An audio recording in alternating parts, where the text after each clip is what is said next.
Welcome to LC Screen Talk. My name is Larry, and this is my review of The Incredibles 2.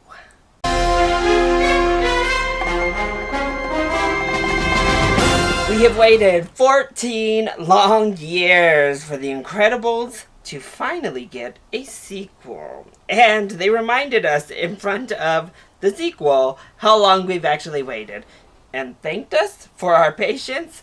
I thought that was a little bit strange, but all in good conscience. The Incredibles is one of Pixar's universally loved films, and one that seemed pretty ripe for a sequel. And then we got the trailers, which looked very nice, and excitement was already at a high, so I was ready to see this film. And it did not disappoint. The Incredibles 2 was, well, incredible. So let's go ahead and talk about those positives first. And there are a lot of positives.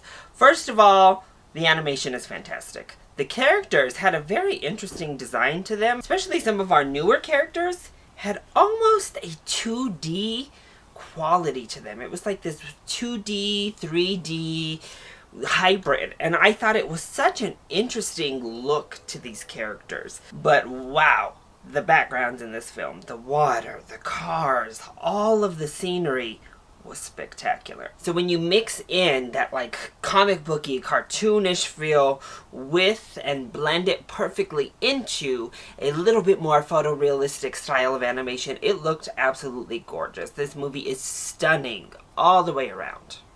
And Brad Bird has done it again because it is directed beautifully and the script is absolutely fantastic. The highlight of this film continues on from that first film, and that's the family dynamic. It's so good in this movie. And actually, it's pretty awesome to see Elastigirl get her own type of shining moment in this film, because her arc is really beautiful, as is Mr. Incredibles. Plus, we get more time with Frozone, we get further development with the kids, and Jack. Oh my gosh, I thought maybe it would be too much for me. I thought, oh, it's going to be some sort of comedy that's maybe not my favorite. No, I was completely wrong because Jack was amazing. And he literally is the scene stealer of the film. He's so cute, so funny, and charismatic without uttering an actual word. Plus, the action sequences are so good in this film. They are thrilling, they are inventive. We have everything from like motorcycle chase scenes to just straight up like superhero action to hand combat action.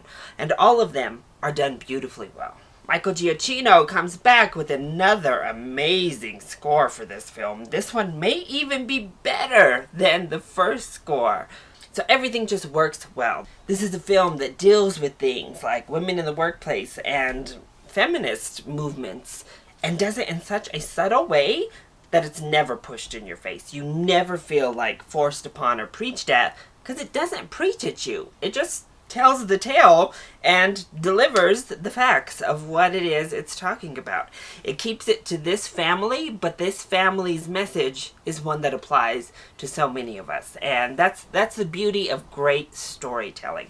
It doesn't have to smack you upside the head with the messages it's trying to deliver. It just tells the story, and the messages are inherently part of it. And that was the beauty here. And the script is just so good. I can't talk about how good and sophisticated the script is. It's funny, it's action-packed, it is layered, great character development. The story unfolds at a natural pace, and something we're not used to in animation, especially animation that isn't given necessarily an adult edge, is they let it breathe. The whole middle of this film, they just let the story breathe. We get wonderful character moments. We get the time to develop everything going on. We're not rushing through it to keep it at a kid-friendly time frame. They just let the story unfold naturally, and it was really well done. So if I were to pick out negatives in this film, my biggest negative is that, yes, it is a family film, so I don't know what to expect really, but the villain arc is predictable. You can see it coming. I think maybe there's a slight surprise, but really I kind of guessed who the villain was pretty early on in the film and kind of telegraphed it. And there's actually kind of a dead giveaway near the beginning of the film that gives it away. So that was my biggest negative, and I think our villain is good, but not great. I think our villain doesn't quite reach the levels of the first villain from the first Incredibles, but it's still a strong villain. I just wish maybe our villain was more hands-on.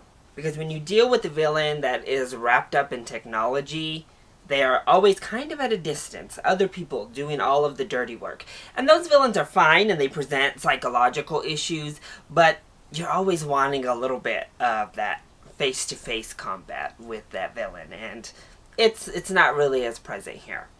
Also, I wish we got more Edna Mode, I'm not gonna lie. I know she works best as the side character she is, but the glimpses we did get with her and the time we spent with her were fantastic.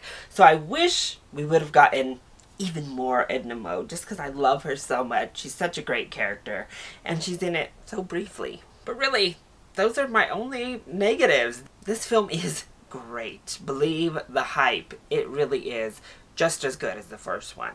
So my recommendation is an easy one. This is definitely a full price ticket. I think everyone who grew up with the original is going to love it. I think take the kids. They're going to love it. Show them the first one. This is how family entertainment is done right. It is fun for the entire family. Well written, beautifully animated, really fun and funny, immersive, action. Everything is there that you're hoping to have with this film. So, go out, see it, give it a full price ticket. So, that is my review of The Incredibles 2. I hope you enjoyed it. If you did, go ahead and click like down below and subscribe to the channel so you are always up to date on our latest videos. Also, join in on the discussion. Are you excited to see The Incredibles 2? Or have you already seen it? Let me know your thoughts in the comment section down below, or you can hit me up on Twitter. I love you all so much for your support. Mwah! Thank you for watching, and I'll see you next time. Bye!